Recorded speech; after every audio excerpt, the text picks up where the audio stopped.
going to be live? I tweeted it out. Oh, hell yeah. We're live, by the way, right now. Oh, welcome, everyone. This is Friday Night Live, Locked on Warriors. I did just tweet it out, Kylen. We're open. We're open for the stream. We're open for engagement. The road trip is over. Thank goodness. I think they have yet to win on the road this year. The Warriors, I saw the most depressing tweet of the night I saw is that they have the same record as the Los Angeles Lakers. But Kylen, you're encouraged. I'm a little encouraged. They played the youngsters tonight. They showed fight. They cared. They played some decent defense. The free throw disparity wasn't super crazy. We're going to break it all down next. This is Locked on Warriors. You are Locked on Warriors, your daily Golden State Warriors podcast. Part of the Locked on Podcast Network, your team every day.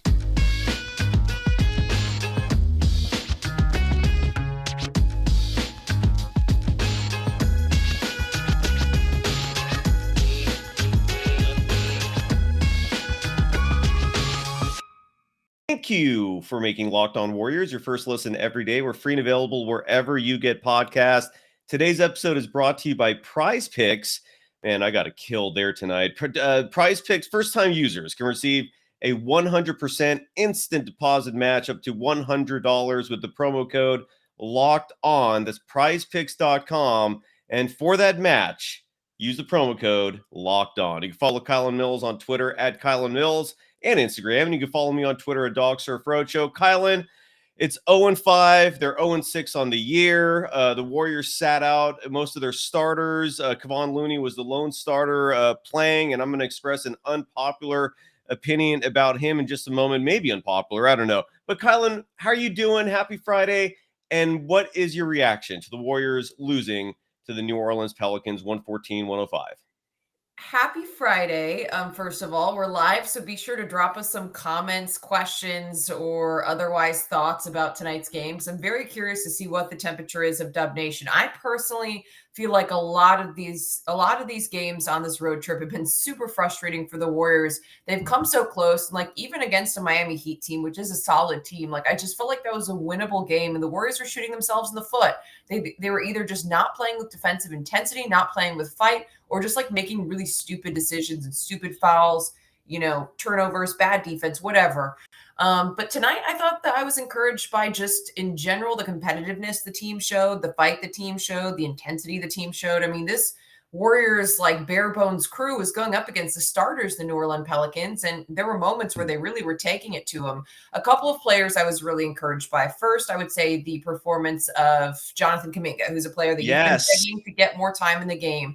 I mean, to me, it seems like he really came out with a fire lit under his you-know-what, and he just had a couple of moves to the basket where my mouth was just like, what? Like there was one time, I think it was late in the third quarter, he did a little like spin move, pump fake, beautiful finish. I mean, a couple other times he just blew by Zion Williamson. Now, granted, he's not the greatest defender in the league, and we all know that, but there were a couple times where he blew by him, just went straight down the lane, finished with a dunk, and it was just so powerful. And so I feel like Jonathan Kuminga looked much better than he'd played earlier on in the season. And one thing I wanted to ask you about Cyrus, before I get on to my other players that I want to talk about, was Marcus Thompson of The Athletic tweeted something I thought was interesting. He said, I think that Jonathan Kuminga might just be one of those players who's going to do better when he's able to work through mistakes and get more minutes, because he may just be one of those players who like can't handle it well when he knows he's only going to get 7 or 8 minutes a game. That ups the pressure. And he is a player who's going to make a couple of mistakes, and he never gets the chance to work through them when he does see limited minutes.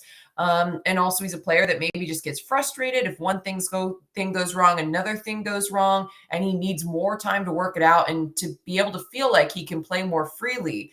Do you think that's the case? Hell yeah. I would say one of my biggest critiques last year, and look, Steve Kerr, again, I said this on last night's show, please don't take any of my criticism as me saying we should find another coach. Like I'm not nowhere near a level where I'm calling for his head, but he's the head coach of a team that's 0-6 on the road this year. They're 0-5 on this road trip. They're 3-6 on the year.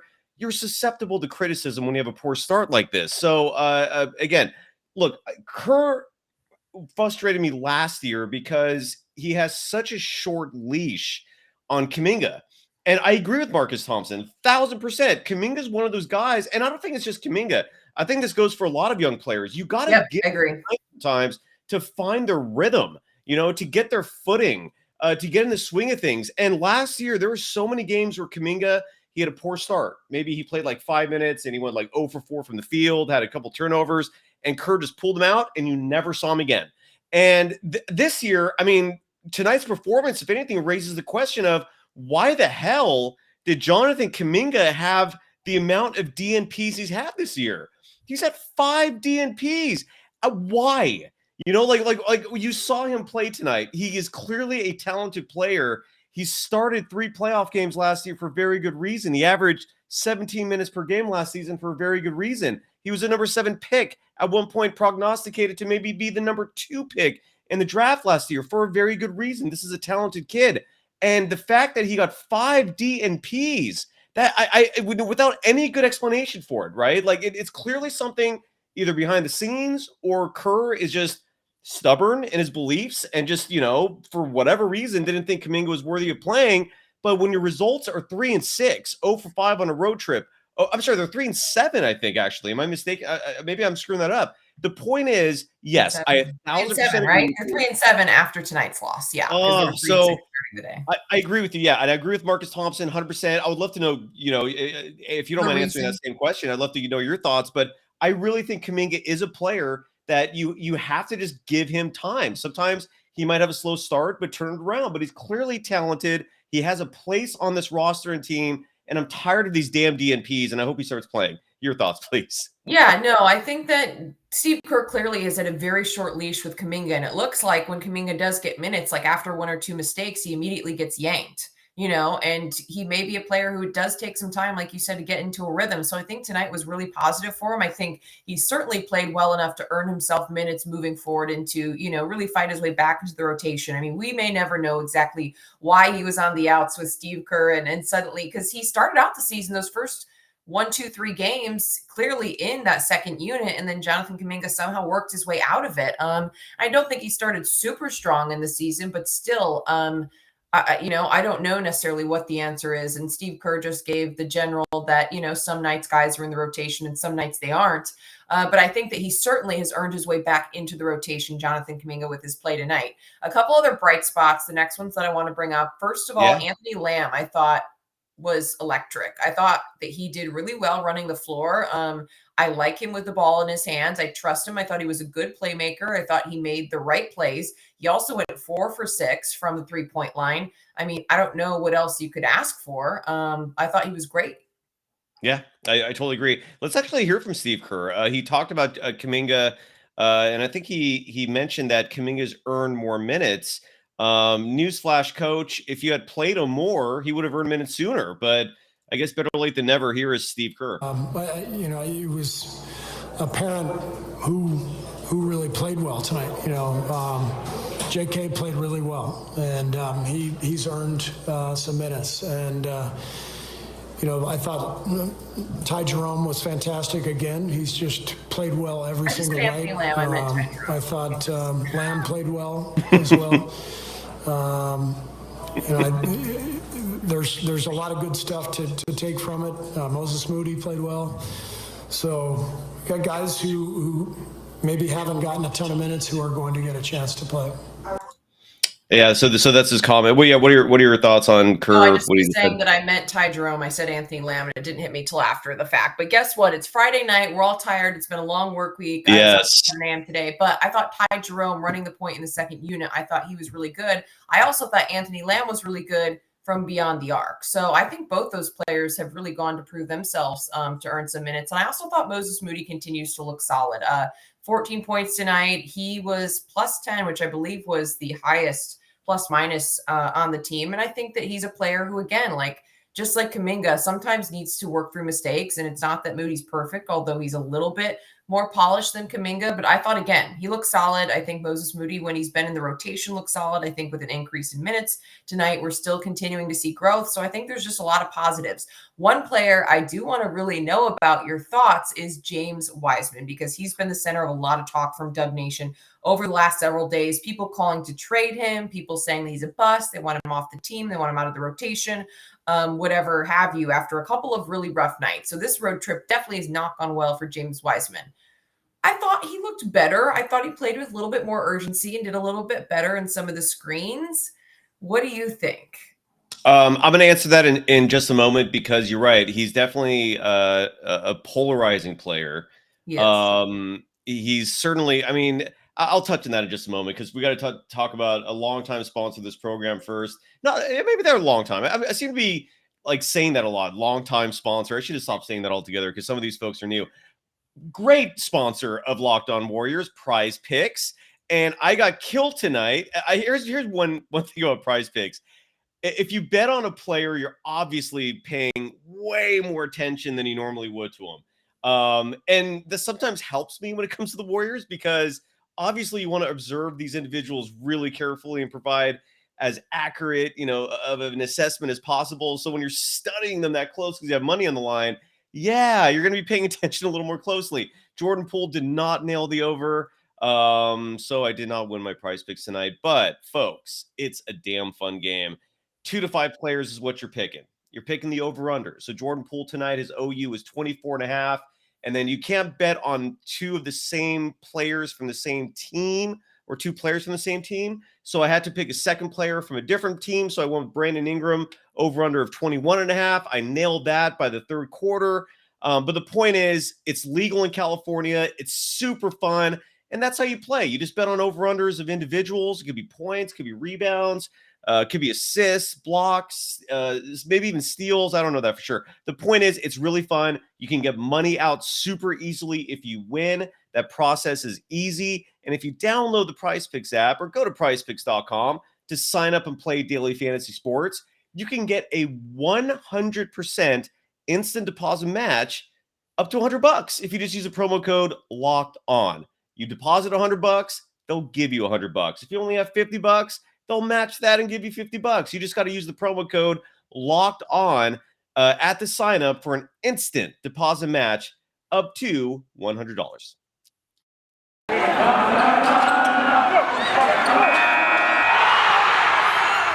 You are Locked On Warriors, your daily Golden State Warriors podcast. Part of the Locked On Podcast Network, your team every day. Thank you for making Locked On Warriors your first listen today. For your second listen after us, check out Locked On Sports today. From the games that matter the most to the biggest stories in sports, go beyond the scoreboard and behind the scenes with local experts and insights only Locked On can provide. Locked On Sports today, available on this app, YouTube, and wherever you get your podcasts. You can follow Kylen Mills on Twitter and Instagram at Kylen Mills. James Wiseman. I'm going to play some or click on some of the messages here because we're broadcasting this live on YouTube tonight. Rebel the Sounds writes, Wiseman got butter hands. He got to work on his hand-eye coordination. Hard to disagree with you on that. Let me see if there's any other James Wiseman comments. No, there isn't. That was it. Okay, so I'm shocked because people seem to really have strong opinions about James Wiseman. And like you said, he really has been a polarizing figure on this Warriors team because ultimately he's held to a really high standard being a first-round pick. He is yet to prove himself to be worth the round that he was selected in. And early on in the season, it's not looking good for James Wiseman. Cyrus, I'm very curious what you think about that. I think Wiseman, you need patience. I think that goes without saying. I mean, he's so inexperienced. I mean, he would have been a senior this year if he was still in college.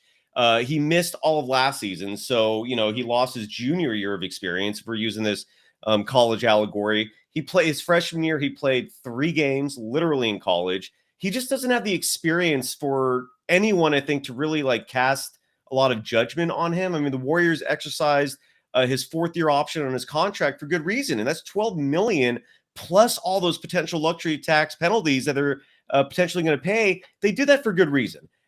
His rookie year, he was averaging 21 minutes a game, and he was putting up nearly 12 points per game, 11.5, to go with nearly 6 rebounds. This year, his minutes are at 13.4 entering tonight. He played in 17 minutes, and he's averaging 7.6 points per game. He's averaging 3.8 rebounds. No, those aren't great numbers, but he's also playing really limited minutes. And in 17 minutes tonight, I don't think he was horrible. He only had 5 points, but he had 6 rebounds. He only had 2 turnovers. His plus minus was only -3.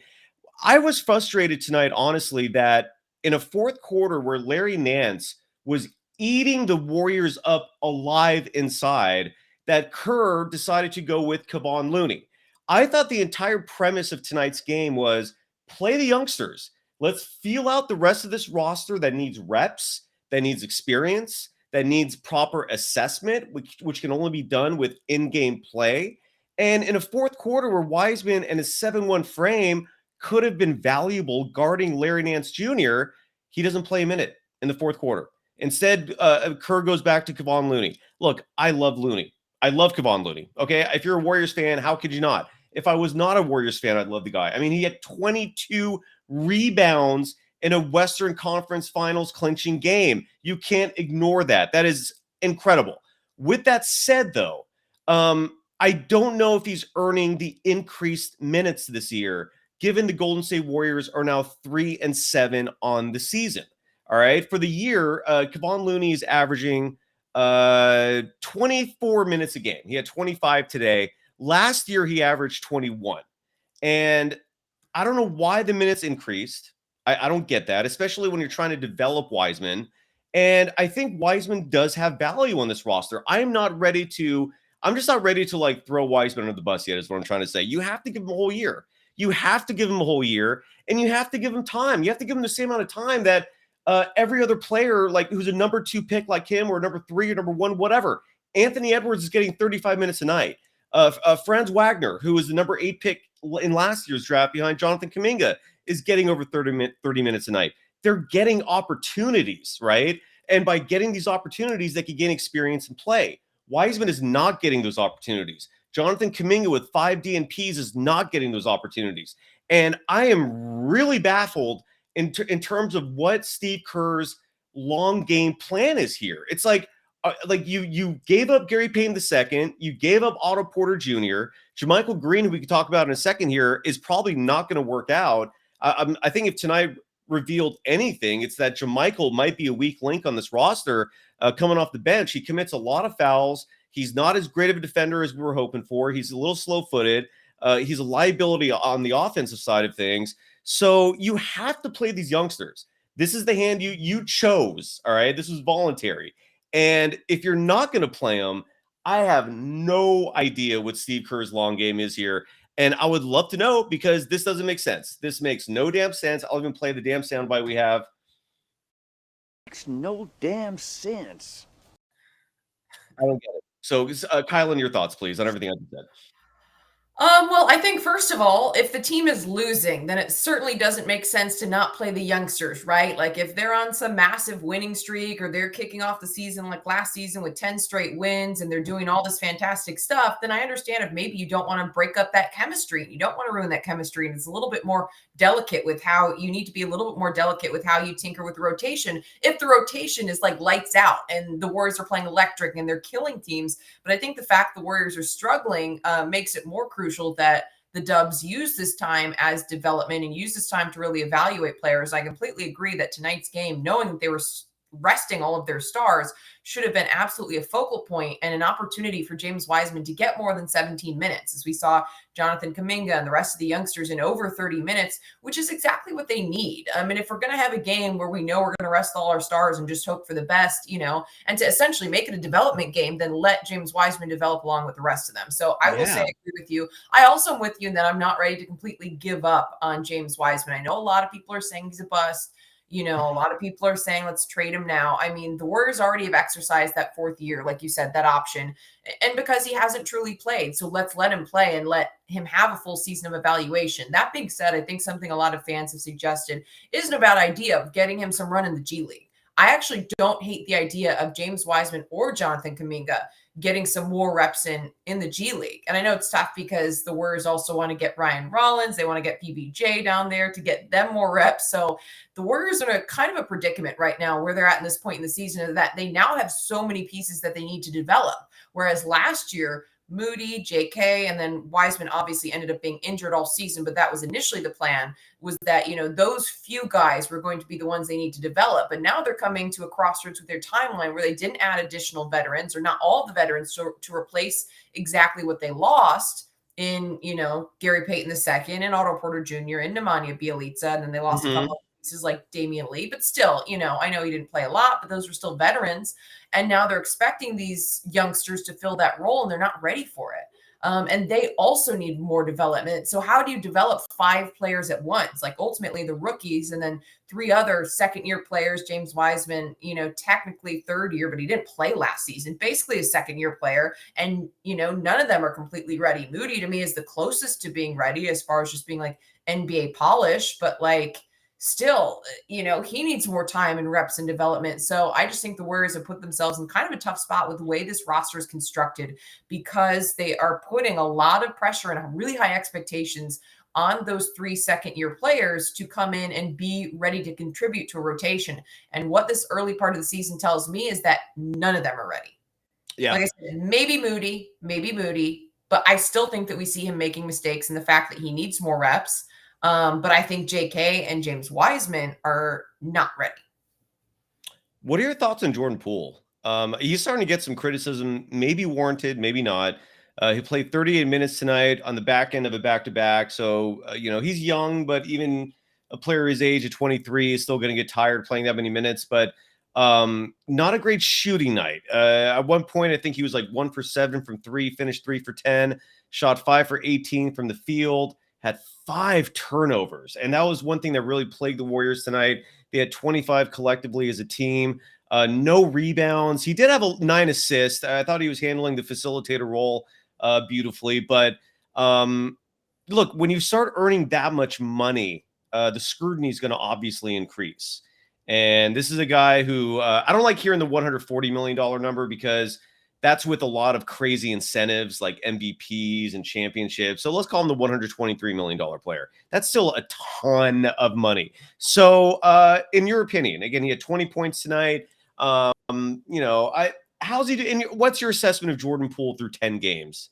I Which just is the feel Warriors like are out. Jordan Poole has been kind of inconsistent through 10 games. Like there's nights where he's hot and there's nights where he's not. And tonight, he puts up 20 points, but I still think he was another one who made so many mistakes. He totaled 5 turnovers in the game. I think you mentioned that stat, but that's just the one thing that stood out to me, was still just making mistakes and turning the ball over. He had a couple fouls, not too many, but still, I don't know where I sit with Jordan Poole, because I feel like he's been a little bit hot and cold and a little bit inconsistent early on in the season. I thought he did facilitate fairly well, but I almost liked Ty Jerome facilitating more even than Jordan Poole in this particular game. I don't have a large sample size to make that, full on evaluation.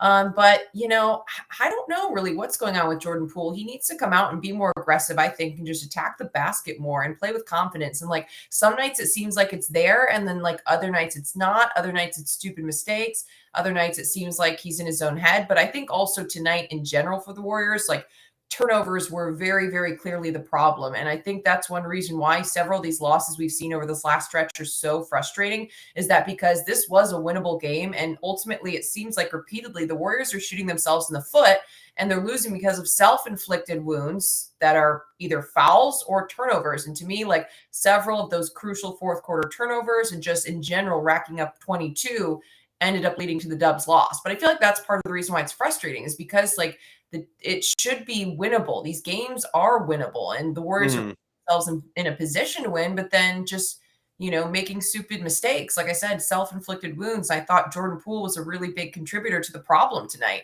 and that was turning the ball over. How much of the look, even if I wasn't a fan of the Warriors, how much are these officials pissing you off? I'm getting a little sick and damn tired of it. It seems insanely one-sided. I mean, I understand that a biased person would say that. Kylen, you're much less biased than me. Does it seem as ludicrous to you as it does to me? I mean, I am seeing so many ridiculous tic-tac calls. The free throw disparity, part of it is self-inflicted. There's no doubt, but part of it is just these refs. Just I've gone on diatribes like this before. I'm not going to get into it tonight beyond this, but what are your thoughts on the refs? Is it as crazy as I'm seeing it, or is it not as bad? What do you think? I don't know if it's as bad as you think, but I do think that the refs have been all over the place this season. I mean, I know that Steve Kerr didn't mince his words, as did some of the Warriors players, in regards to now the carrying calls they're making. Like, that was kind of crazy that it just like came out of nowhere that suddenly JP3 and several other Warriors are getting called on, what has clearly been allowed by the league for so long, and it just like kind of came out of nowhere. Yeah. But I also just feel like in general, like I think big picture, like the Warriors just don't get a lot of calls. Like I just feel like last Right. season it felt the same way, the season before. So like I don't know if maybe I'm just used to it and the season doesn't feel different, but I just feel like generally the Warriors and especially Steph Curry like never get the calls that other teams get. So I don't know if the refs have been doing anything different this season compared to last season, but like the Warriors also now have a target on their backs as being the Yeah. defending champs, even more than they already did since they have been a dynasty the last several seasons. But I just feel like the refs are never working in the Warriors' favor. Also, I just was laughing because someone commented, no cap 757, that Jordan Poole's not been the same since the punch. I hope that's not the case, but I Let me just find that comment real chuckled at quick. Oh, that. here, right here. Chuckled at that comment. Ever since Poole got punched, he ain't been the same. And look, I hope and this that's one, not and the this one, factor. this one has some merit too. You got to have the same energy for Clay. The only reason I don't have the same energy for Clay is because Clay's just, I mean, 4 titles, man. I mean, he's been with this dynasty from beginning to end. The 2 injuries, I think he's earned some benefit of the doubt in terms of patience. But I hear you, man. Clay's having a bad year too. He is having a bad year. I want to emphasize positives. There were a couple that came out of this game tonight. One of those being Jonathan Kuminga himself. Again, why were there 5 DNPs? I don't know. I don't know if we're ever going to find that out. But he did have 18 points tonight, 4 rebounds. He was +2 in the plus minus. That was third on the team. He shot 7 for 12 from the field. Hit his first 3-pointer of the season. That's a disturbing fact to utter there in 38 minutes of play. But besides him, I want to mention a few others, and I'll list these one by one. First off, we touched on this, or you touched on this a moment ago, but just to rehash, Moses Moody, love him. He is clearly a long-term part of this team. 32 minutes of play tonight. I don't know why he didn't have more than 32. I felt like they could have used them for at least 6 more minutes. If you're giving Jordan Poole 38, if you're giving Kaminga 38, if you're giving Anthony Lamb 37, I think you can give Moses Moody 38 as well. I don't understand that, especially when he led the team in plus minus at +10. He had 14 points on 4 for 9 shooting, perfect from the charity stripe. Your thoughts on Moses Moody? I know you touched on it a moment ago, but just anything else, I guess. Yeah, I was going to ask how many minutes did Moody get last night? Because that was the only thing I was going to wonder as a question, because I feel like Moody maybe not getting big minutes, but I feel like he has gotten a fair amount of minutes off the bench. That would be the only thing I could possibly think about him getting more versus some of these other players who have been getting less minutes. Because Moody is clearly higher up in the rotation. 12. So that's maybe the only thing I could think. So not a lot last night. Or just because Steve Kerr knows what he's getting with Moody. I mean, like as far as like needing to see him for more minutes to evaluate versus trying to evaluate some of the other players and learn about what pieces he has in his rotation. Like I feel like tonight was also a huge opportunity for the coaching staff to really try to evaluate what they have with, Anthony Lamb and Ty Jerome and Ryan Rollins and PBJ in an actual NBA action situation to try to figure out how do they tweak that second rotation and that second unit rather, and how do they tweak the rotations? Because I thought that was one of the most interesting things that came out of post game last night was that Steve Kerr was very blunt in saying that we are going to be making some changes. The rotation that we've got going now is not working. And so who are we going to see inserted into that? I wouldn't be surprised if we see Ty Jerome. I would like to see him. So I think that tonight was also a big opportunity for the staff to evaluate and assess what possible changes they might make. Based on what I saw tonight, Jonathan Kuminga has got to be in there. And I also feel like Ty Jerome has earned a spot in that second unit and much higher up in the rotation than he previously has been. Also, I know we're talking about positives, so I don't want to go too far down the rabbit Jump hole. ahead. Go ahead. Ryan Rollins and PBJ just like need that G League time. To me, neither of them looked ready by any means. And I think it's good that they got some time in an NBA game, but like, who knows? Like one of them could have come out and like shocked the world, but neither of them did. So I just think it's very clear they need to be getting some run in the G League. Yeah, Rollins looked offensively. He made some costly turnovers. There was like a travel call there, among Yeah, many things. bad I travel. thought, yeah, but I thought defensively he held his own. PBJ was just a momentum killer. Like every time he came in the game, the Warriors, whatever they were rolling with, just screeched to a halt. And his plus minus reflected that. I think tonight he went minus 13, which was the second worst on the team behind Ryan Rollins, who had minus 20. No, I'm with you. One huge positive, and Ty Jerome, you're right. He in 32 minutes tonight, he did great. I just look, he's already been getting his minutes. I mean, Mhm. Kerr loves Ty Jerome. He's averaging on the season, I think, 13 minutes a game. So he's getting his moments. Yeah, I see what you're saying. Ty Jerome just doesn't like scream out to me like, clutch. I don't know, man. I guess it's too early for me with Ty Jerome. Anthony Lamb, what are your thoughts on It's him? He early. actually was awesome tonight. He went 4 for 6 from beyond the arc, had Right. 16 points in 37 minutes. Defensively, a bit of a liability. Nance Jr. was just shooting over him all day, every day. But what are your thoughts on Anthony Lamb? I thought that he was solid. I love the way he creates space for himself and he created shots for himself from beyond the arc. And obviously he can hit those shots. So I thought that he did well. And you know who I thought we could have seen more of or need more from, who you touched on earlier, was JaMychal Green. I have like gone back and forth on JaMychal Green because I thought he looked good earlier in the season and he reminded me of a maybe not as physically dominant, but a similar to a Draymond Green type of player who will play really hard on defense, who will get in the trenches, who is pulling down rebound after rebound and just battling around the rim and, always there to clean it up and run down balls. And like, I don't know why, but like my mindset about him has shifted. And I feel like he just looks slow and Yes. like isn't doing much on offense. And I don't know if that was just something tonight or recently that he just hasn't looked good, but like, I don't know. I'm kind of like switching to the other side of the fence on JaMychal Green because I thought he looked really good earlier in the season. So I don't know yet what I think what to Jermichael's make of out. that. I think he's out of the rotation. I'm not saying he's like done, like you're never going to see him again, but I think he has certainly fallen back in the rotation. Like he's like their Yeah. 13th guy right now, or 12th. I think he's fallen back because, like you said, offensively he doesn't bring much. He's not a 3-point threat at all. That shooting percentage we saw last year is starting to look like reality a little bit. Defensively, players are blowing past him. He's not an elite defender. Maybe he was. Not seeing that now. And so if that's what you are, if that's what you're bringing, you're not earning minutes out there. I mean, you got to give it to Kaminga. You got to give it to even Anthony Lamb, as crazy as that Yeah. sounds. I don't think JaMychal Green has like played himself off the roster, but his value to me is nothing beyond a backup stretch five. I just don't. There are just too many other players on this team who need the time. And I think tonight he proved that. I just don't. Gilbert writes JaMychal Green equals most Spates. Yeah, maybe on a good night, possibly. And I Time want. out. I think Gilbert was the one who also commented, Cyrus, have you gotten Kylen her built bars yet? And I just wanted to put your feet to the fire and really answer that question. I'll get back to you. I'll get back to you on that. I promise. I'm still I'll order waiting you. on I'll my order you a built bars, box. man. How am I supposed I'll to order get you a box.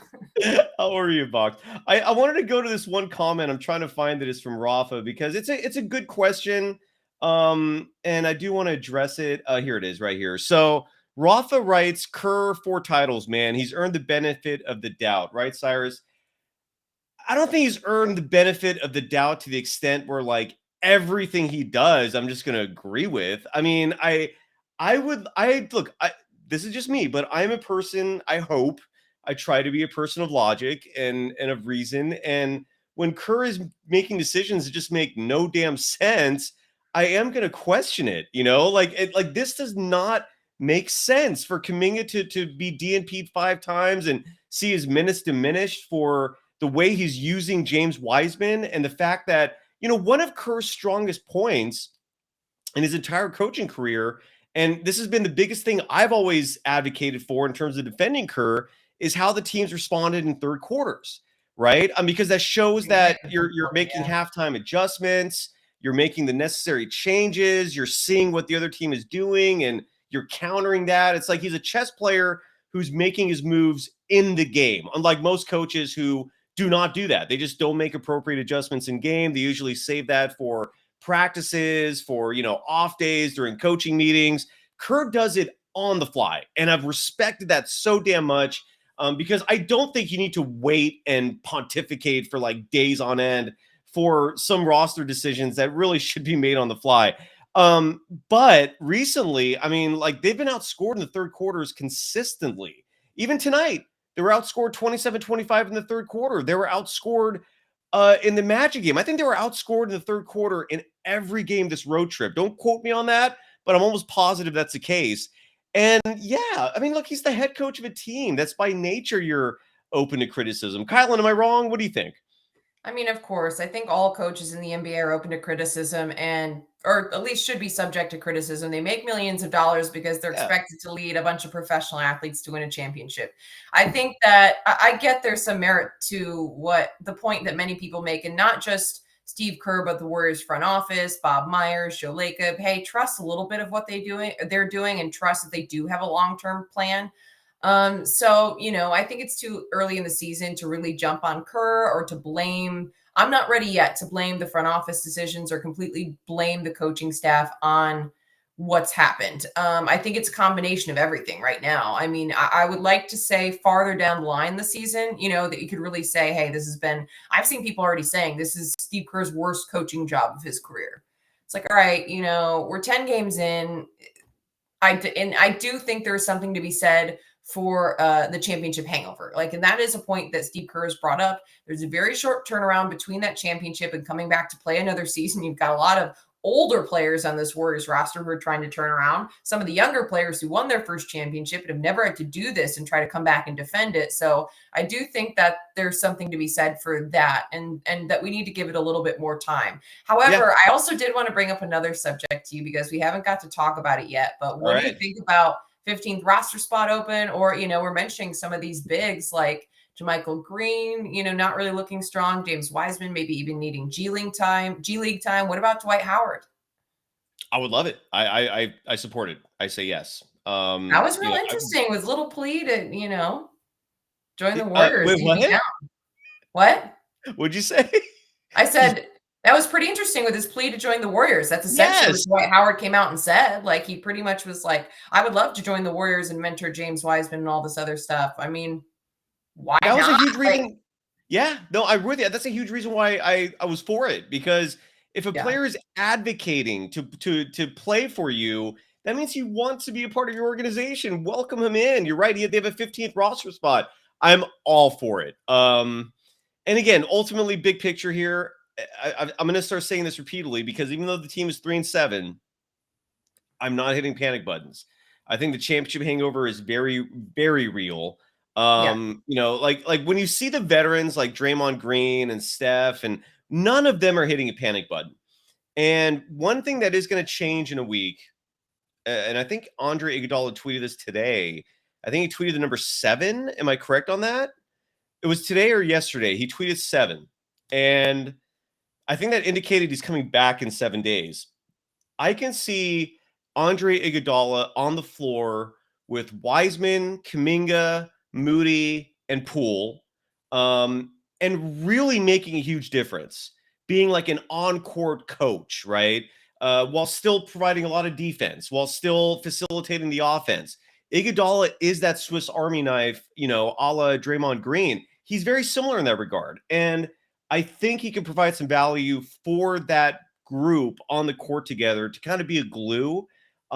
If that fails, God damn, we're going to have a whole other discussion. But I'm holding out hope on that even though he's 38 years old, that Andre Iguodala, when he comes back next week, will be like the calming presence, the individual that smooths things over and kind of brings that cohesiveness that clearly this bench lacks right now. Ultimately, this is what the biggest problem with this team is. Their bench sucks. And I don't know what the salve is to that right now. I don't know. I don't know if Kerr knows that, but I do know you're not fixing anything by not playing your young players, because if they are the way you've constructed this roster, they have to contribute. They have to, because you don't have good enough players otherwise. You don't. JaMychal Green's not good enough. Dante DiVincenzo is okay, but he's not good enough. Ty Jerome and Anthony Lamb, they're fine players on a non-championship contending team, but look, these young guys have to develop if you want to repeat as world champion. This is what you have voluntarily constructed as your roster, and so if you're not going to develop these young players, I have no clue what's going to happen. I don't know what the long game plan is here, and I guess we'll find out, Kylen. I don't know. Don't sound so excited. I guess we'll find out. I'm hoping that they'll all develop and come a long way during the course of the season, and we'll laugh about this like a couple months from now. And that's one thing I keep telling myself, and I brought this up to my husband, is that I remember last year in March, or I guess March of this year, rather, last season. Yeah. Pressing the panic button when Draymond Green was out and the Warriors were like totally bombing. And then Steph had that injury, the foot injury, like right before the playoffs, where we didn't know if he'd be back in time for game 1 of the postseason. And like people also panicked about that. And like, I remember watching Warriors post game live, and I love Bonte Hill's a good friend. They do a little panic meter on there, and everyone's panic meter is like going off the charts. Mine wasn't. So somehow the Warriors always find ways to work through this stuff. I'm hoping Steve Kerr, the front office, has a long-term plan. I'm hoping that the Warriors will come out of this slump. I think that given the championship players they have on this roster, they know how to turn things around when it gets ugly. Like they do, I think, a good job of staying even-keeled and just continuing to show up day in and day out and work, and not, getting too high or too low, because that's a really important hallmark of a championship team, is that you can't get too high and too low during the course of an 82-game season. So fans, we have to try to do that a little bit as well. So that's why I'm trying not to get too worked up over the preseason start, because there's still a lot of time left to go. You're absolutely right. And I'm not hitting any panic buttons right now, because in the sport of basketball, winning cures everything. And all it takes is just one winning streak, and everyone's going to relax and calm down. It's also worth noting that the next 4 games on the schedule, at least 3 of the 4, I hope are easier.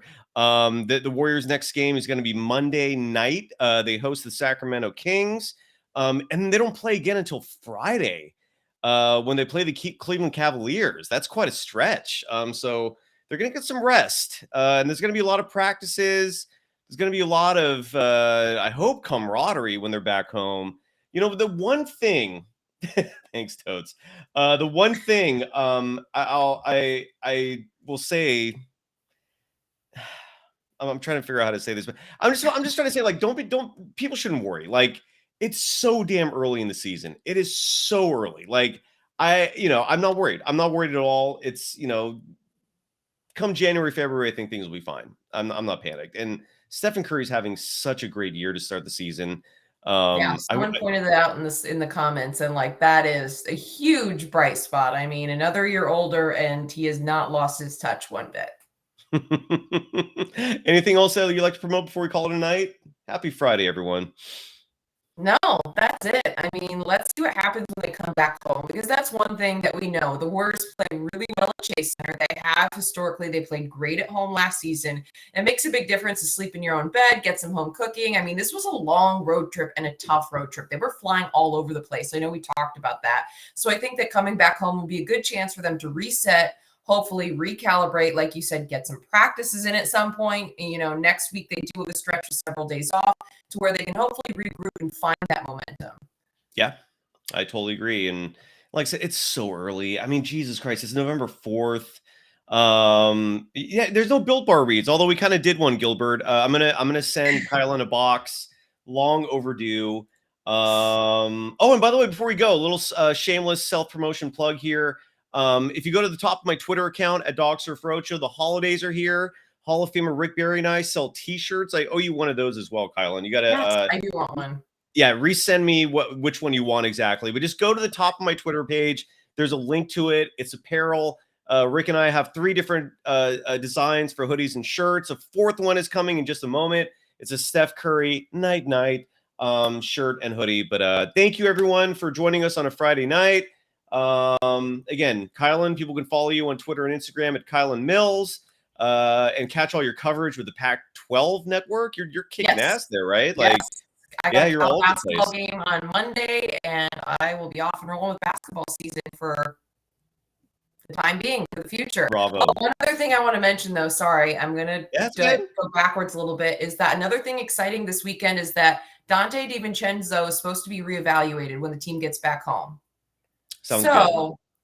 That's good news because the Warriors should hopefully get him back next week. And I think they need him in their rotation as well. So we've looked at the second unit struggling. So that's one thing I wanted to mention tonight. I was like, that's also positive. He's going to be reevaluated. Hopefully it'll be good news that next week he's going to come back at some point. So that'll be a nice boost. And we'll roll into next week and we'll be with you all on Monday.